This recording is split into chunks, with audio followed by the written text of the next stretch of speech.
Hey guys, welcome to my channel. இன்னைக்கு நம்ம பண்ண போகிறது பால் கஞ்சிங்க. பால் கஞ்சி செய்கிறதுக்கு என்னென்ன பொருட்கள் தேவைன்னு வாங்க பார்த்துடலாம்.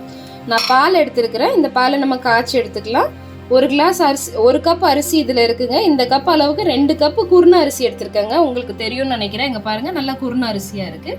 அப்புறம் ஒரு 20 பல் பூண்டு தோல் உரிச்சு வச்சுருக்கேங்க. அப்புறம் ஒரு டேபிள் ஸ்பூன் ஜீரகம் எடுத்துருக்கிறேன். அதே மாதிரி ஒரு டீஸ்பூன் வெந்தயம் எடுத்துருக்குறேங்க. இப்போ அரிசியை நம்ம நல்லா கழுவி எடுத்துட்டு வந்துக்கலாம் வாங்க. இப்போ இந்த கப்புக்கு 2 கப் அரிசி எடுத்திருந்தேன். அதனால இந்த கப்புக்கு 1 கப்புக்கு 3 கப் தண்ணி வீதம் 6 கப் நான் தண்ணி ஊற்றி எடுத்துட்டாங்க. இது கூடவே வெள்ளைப்பூடு பல்லு போட்டுக்கலாம். 20 பல்லு பூண்டு போட்டிருக்காங்க. உங்களுக்கு பூண்டு பல் நிறையா பிடிக்கும்னா இன்னமும் நீங்கள் போட்டுக்கலாம்.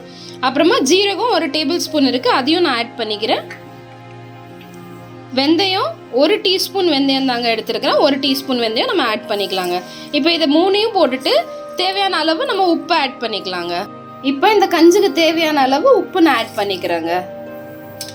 இப்போ குக்கரில் வச்சு ஒரு 5-6 விசில் வர்ற வரைக்கும் வேக வச்சு எடுத்துக்கலாங்க. இப்போ இதை குக்கரில் வேக வச்சாச்சுங்க. குக்கரில் இது வேகிற கேப்பில் இன்னொரு அடுப்பில் நம்ம பாலை காய்ச்சி எடுத்துகிட்டு வந்துக்கலாங்க.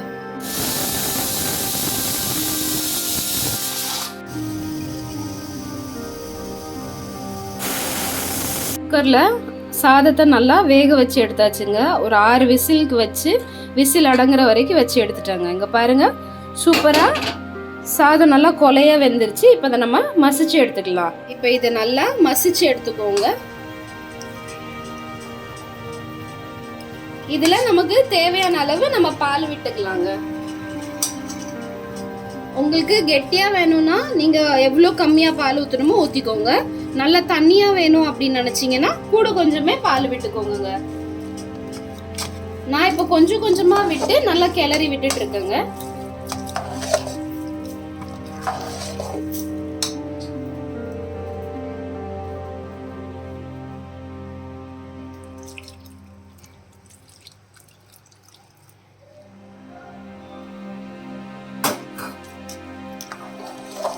நல்லா காய்ச்சின பால் எல்லாத்தையும் ஆட் பண்ணி நல்லா கிளறுனா நல்லா சூப்பராக வாசனையான பால் கஞ்சி ரெடிங்க. செம்ம டேஸ்டாக இருக்குங்க இது.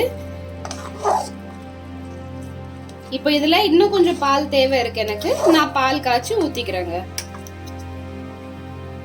இப்போ இந்த ஸ்டேஜில் உங்களுக்கு உப்பு போதுமானு நீங்கள் பார்த்துக்கோங்க. நல்ல சூப்பரான அன்னப்பால் கஞ்சி ரெடி ஆயிடுச்சுங்க. எனக்கு கொஞ்சம் கெட்டியாக இருந்தால் தான் என் பசங்களுக்கு பிடிக்கும். உங்களுக்கு ஒரு வேளை இது இன்னும் தண்ணியாக வேணும் அப்படின்னு நினச்சிங்கன்னா நீங்கள் நிறைய பால் ஆட் பண்ணிக்கோங்க. அது கூடவே நல்ல காரசாரமான தேங்காய் துவையலும் ஒரு சின்ன ஸ்பூன் ஊறுகாவும் எடுத்து வச்சு சாப்பிடுங்க. சாப்பிட்டு பாருங்க, செம்ம டேஸ்ட்டாக இருக்குங்க. ஒரு வேளை ஏதாவது வயிற்று கடுப்பு இல்லை உடம்புக்கு சரியில்லை அப்படிங்கிற பட்சத்துக்கு அன்னப்பால் கஞ்சி வச்சு குடிங்க. சூப்பராக இருக்குங்க டேஸ்ட்டு. ட்ரை பண்ணி பாருங்கள். இந்த டிஷ் உங்களுக்கு பிடிச்சிருந்தா please like, share and subscribe to my channel. ஒரு வேளை இந்த டிஷ்ஷை நீங்கள் ட்ரை பண்ணியிருந்தீங்கன்னா ப்ளீஸ் கமெண்ட்ஸில் சொல்லுங்கள், கொஞ்சம் ஹாப்பியாக இருக்கும். தேங்க்யூ ஃபார் வாட்சிங்.